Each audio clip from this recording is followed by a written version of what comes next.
Peti kirándulásra megy. Peti ma korán kell, mert kirándulni megy az osztályával. Nagyon izgatott, gyorsan felöltözik és eszik egy szendvicset.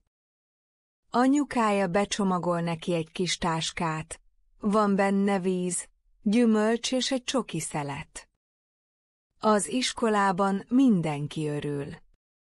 A tanár elmondja, hogy erdőbe mennek sétálni. Peti szereti a természetet, madarakat hallgat és virágokat gyűjt. Délben piknikeznek, és mesélnek vicces történeteket. Peti boldogan hazatér, és elmeséli a napot a családjának.